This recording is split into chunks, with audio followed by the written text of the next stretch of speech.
MDSU Ajmer classes में आप सभी का स्वागत है। हम सामान्य Hindi paper BA, BSc, BCom सभी के लिए अनिवार्य इसका तीसरा अध्याय शुरू करेंगे और इस तीसरे अध्याय के लेखक का परिचय हमने पढ़ लिया है।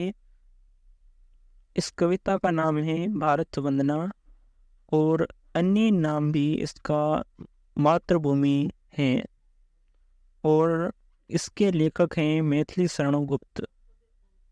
अब इस कविता का परिचय पढ़ते हैं। भारत वंदना राष्ट्र कवि मैथिली शरण गुप्त की यह एक देशभक्ति पूर्ण कविता है जिसमें उन्होंने मातृभूमि की प्रकृति, भौगोलिक और भौतिक विशेषताओं का वर्णन किया है। कवि मानता है कि मातृभूमि हमें वह सब कुछ देती है जो हमारे जीवन के लिए जरूरी है। जन्म से लेकर मृत्यु तक हमारी मातृभूमि से अटूट संबंध रहता है। मातृभूमि ने अनेक उपकार हम पर किए हैं। मातृभूमि की सेवा और रक्षा करना हमारा धर्म है। इस कविता के कुछ महत्वपूर्ण पद्य इस प्रकार हैं। पहला, नीलांबर परिधान हरित तट पर सुंदर है। सूर्य चंद्र युग मुकुट मेखला रत्नाकार है। नदियाँ प्रेम प्रभा फूल तारे मंडन है। बंदी जन खग वृंद शेष फन सिंहासन है। करत अभिषेक पयोद है। बलिहारी इस वेश की है मातृभूमि तो सत्य ही सगुण मूर्ति सर्वेश की। इस पद्य के कुछ शब्दार्थ। नीलांबर का अर्थ है नीला आकाश, परिधान का अर्थ है वस्त्र, हरित का अर्थ है हरा, युग का अर्थ है दो, मेखला का अर्थ है करगनी, कमर पर पहनने वाला आभूषण, रत्नाकर का अर्थ है सागर, मंडन का अर्थ है सजावट के उपादान, बंदीजन का अर्थ है प्रशंसा गान करने वाले, खग वृंद पंक्षी गण, अभिषेक तिलक पयोद बादल, सर्वेश सबके स्वामी परमात्मा। प्रसंग प्रस्तुत पद्य अवतरण मैथिली शरण गुप्त द्वारा रचित कविता भारत वंदना का आरंभिक अंश है। इसमें कवि ने मातृभूमि के सौंदर्यप्रक स्वरूप को चित्रात्मक भाषा में प्रस्तुत किया है। व्याख्या देशभक्ति की भावना को व्यक्त करते हुए कवि कहता है कि हे मातृभूमि, तुम्हारे हरियाली रूपी अधो वस्त्रों से आवृत शरीर पर आकाश रूपी नीला वस्त्र सुशोभित हो रहा है। सूर्य और चंद्रमा ये दोनों तुम्हारे चमकते हुए मुकुट हैं और समुद्र तुम्हारी मेखला या करदनी है। धरती पर प्रवाहित होने वाली नदियाँ तेरे प्रेम का प्रवाहित रूप है।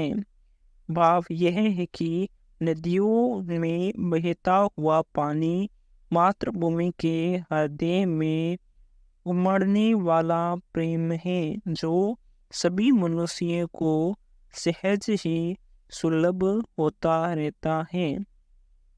आकाश में खिलने वाले नक्षत्र तेरे सिर में घुलते हुए फूल हैं। पक्षियों का समूह तेरी प्रशस्ति में गान करने वाला प्रशंसकों का समूह है। हे मातृभूमि, शेष नाग का वन तेरा सिंहासन है।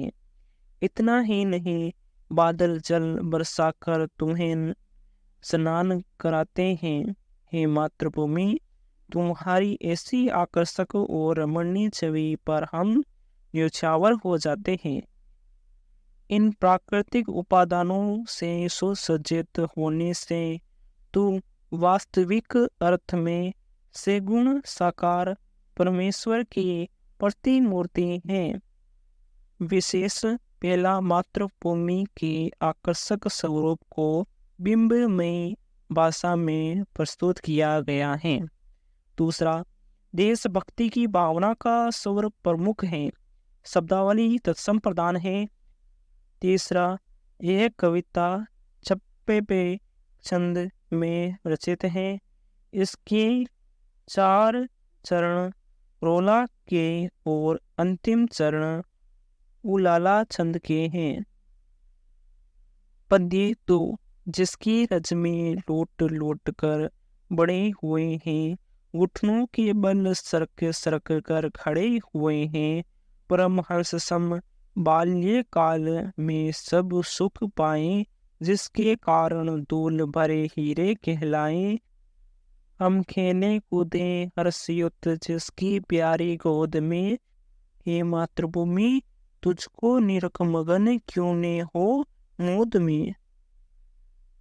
प्रसंग, प्रस्तुत काव्यांश अवतरण मैथिली शरण गुप्त द्वारा रचित भारत वंदना कविता से अवतरित है। इसमें कवि ने मातृभूमि के उपकारों का स्मरण का श्रद्धा भावना के साथ अपनी प्रसन्नता व्यक्त की है।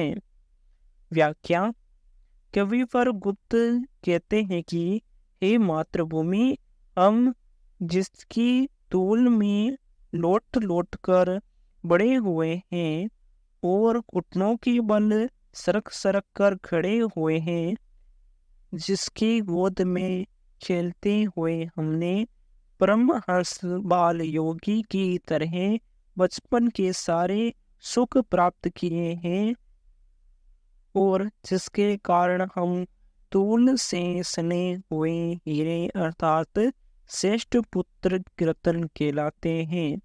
वह तुम्हारी ही धूल और ममता में गोद है। हम तुम्हारी ही इस गोद में सदा प्रसन्नता पूर्वक खेलते कूदते रहते हैं। इस तरह तुम्हारी ममतामयी कृपा को देखकर हम प्रसन्नता से मगन क्यों ने हो, अर्थात पृथ्वी को देखकर हम असीम प्रसन्नता की अनुभूति होती है। विशेष में लिखेंगे, पहला, प्रत्येक बालक धरती माता की ममतामयी धूल और उसकी गोद में लोट लोट कर बड़ा होता है और घुटनों के बल सरक सरक कर खड़ा होता है। इसलिए प्रत्येक व्यक्ति का मातृभूमि से स्वतः अपनेत्व भाव बन जाता है। इसी से हम मातृभूमि के लिए अपना सर्वस्व न्यौछावर करने के लिए उद्यत रहते हैं। तीसरा, काव्यांश की पदावली सरल है, छप्पे छंद है। पद्य तीसरा, निर्मल तेरा नीर अमृत के सम उत्तम है, शीतल मंद सुगंध पवन हर लेता श्रम है। 6 ऋतुओं का विविध दृश्य युक्त अद्भुत कम है, हरियाली का फरस नहीं मखमल से कम है। सूची सुधा सिंचिता रात में तुझ पर चंद्र प्रकाश है, हे मातृभूमि दिन में तरणि करता तम का नाश है। प्रसंग, प्रस्तुत पद्यावतरण राष्ट्र कवि मैथिली शरण गुप्त द्वारा रचित भारत वंदना से उद्दित है, जो हमारी पाठ्य पुस्तक पद्य संकलन में संकलित है। उक्त पद्य में भारत भूमि की विशेषताओं का वर्णन किया है। व्याख्या, कवि कहता है कि हे मातृभूमि, भारत माता तेरी गोद में बहने वाली नदियों का निर्मल जल अमृत के समान श्रेष्ठ है। यहाँ पर प्रवाहित होने वाली वायु शीतल मंद सुगंध है, जो थकान को हरण कर लेने वाली है। भारत माँ के क्रोड़ में उत्पन्न होने वाली 6 ऋतुएं, जिनकी कर्मानुसार विविध छटाएं हैं तथा यहाँ की रितमा का फर्श इतना कोमल है कि मखमल से कम नहीं है। यहाँ रात्रि के समय चंद्रमा का प्रकाश शुद्ध अमृत का सिंचन करता हुआ प्रतीत होता है। और हे मातृभूमि, तेरे अंक में दिखाई देने वाला सूर्य दिन में अंधकार को नष्ट कर देता है। विशेष पहला, मातृभूमि के आकृष्ट स्वरूप का वर्णन किया है। देशभक्ति पूर्ण वर्णन है। दूसरा, प्राकृतिक संपदाओं का वर्णन किया गया है। तीसरा, उपमा अन्वय अनुप्रास की छटा है। चौथा, माधुर्य गुण एवं वैदर्भी रीति है। पांचवा, अद्भुत रस का आगमन हुआ है। पद्य 4। सुरभ सुंदर सुखद सुमन तुझ पर खिलते हैं, भांति भांति के सरस सुदोपम फल मिलते हैं। औषधियाँ हैं प्राप्त एक के एक निराली, खाने शोभित कहीं धातु वर रत्नों वाली। जो आवश्यक होते मिलते सभी पदार्थ हैं। हे मातृभूमि, वसुधा धरा तेरे नाम यथार्थ हैं। प्रसंग प्रस्तुत पद्यावतरण हमारी पाठ्य पुस्तक पद्य संकलन के भारत वंदना जो राष्ट्र कवि मैथिली शरण गुप्त द्वारा रचित है से लिया गया है। उक्त पद्य में भारत माँ के उत्कृष्ट स्वरूप का वर्णन किया है। व्याख्या गुप्त जी कहते हैं कि भारत माँ के अंक में सुगंधित सुंदर सुख देने वाले पुष्प खिलते हैं। अनेक प्रकार के रस में अमृत के समान फल पैदा होते हैं। यहाँ उगने वाली एक से एक निराली औषधियाँ मिलती हैं। कहीं पर श्रेष्ठ सोने चांदी तांबे आदि धातुओं की खाने सुशोभित होती हैं। यहाँ के निवासियों के लिए जो पदार्थ आवश्यक होते हैं सभी यहाँ आसानी से मिल जाते हैं। इसीलिए कवि कहता है कि हे मातृभूमि, तेरा नाम वसुधरा अर्थात संपदा को धारण करने वाली सत्य ही है। विशेष पहला, मातृभूमि के प्राकृतिक स्वरूप का यशोगान किया गया है। दूसरा, भाषा सरल सरस एवं संगीतात्मक है। तीसरा, अनुप्रास पुण्यरुक्ति प्रकाश दीपक अलंकार का आगमन हुआ है। चौथा, माधुर्य गुण अद्भुत रस का परिपाक है। पद्य 5।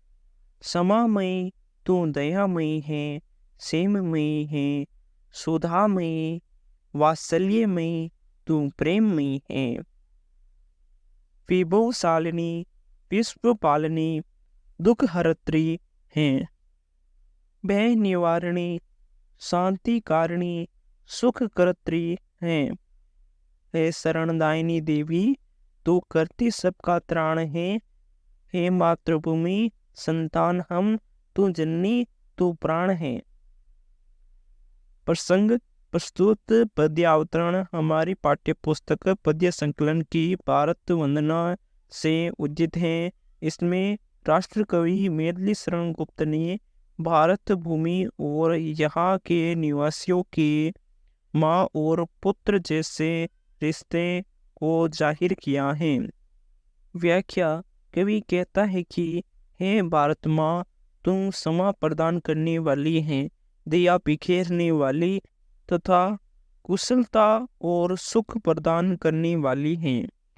तुम है माँ अमृत से सरोवर, वात्सल्य से परिपूर्ण और प्रेम से सिक्त हो तथा समस्त संपत्तियों को प्रदान करने वाली, विश्व की पालक एवं दुखों को दूर करने वाली हो, समस्त व्ययों को दूर कर शांति प्रदान करने वाली तथा सुख संपदा देने वाली हो। हे भारत माता, आप सभी की शरणदाता हैं और देवी स्वरूप आप सभी की रक्षा करती हैं। हे मातृभूमि, हम तेरी संतान हैं, तुम हमारी माता हो। आप ही समस्त प्राणियों के प्राण हैं। विशेष पहला अनुप्रास रूपक और उपमा अलंकारों का यहाँ पर आगमन हुआ है। दूसरा, भारत माँ की उत्कृष्टता और इसके देवी में स्वरूप को प्रदर्शित किया है। तीसरा, भाषा सरल सरस गीतात्मक है। पद्य 6, कोई व्यक्ति विशेष नहीं तेरा अपना है, जो यह समझे हाय देखता वह सपना है। तुझको सारे जीव एक ही प्यारे हैं, कर्मों के फल मात्र यहाँ न्यारे न्यारे हैं। हे मातृभूमि, तेरे निकट सबका संबंध है। जो वेद मानता वह अहो लोचन युक्त भी अंधे हैं। प्रसंग, यह अवतरण मैथिली शरण गुप्त की प्रसिद्ध कविता भारत वंदना से लिया गया है। कवि ने इसमें अपनी देश प्रेमी की भावना को व्यक्त करते हुए मातृभूमि को सभी का समान रूप से उपकार करने वाली बताया है। व्याख्या, गुप्त जी कहते हैं कि हे मातृभूमि, तुम्हारे लिए कोई भी व्यक्ति विशेष रूप से अपना नहीं है, अर्थात देश के सभी नागरिक तुम्हारे लिए समान रूप से अपने हैं। फिर भी यदि कोई यह समझता है कि मातृभूमि का कोई व्यक्ति विशेष अपना है, तो वह व्यक्ति केवल सपना ही देखता है, अर्थात कल्पित दोष से युक्त और यथार्थवादी है।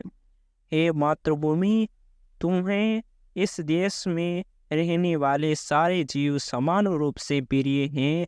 यहाँ पर प्रत्येक व्यक्ति को अपने कर्मों के फल अलग अलग प्राप्त होते हैं, अतः हम सब भारतीयों का तुमसे निकट का संबंध है।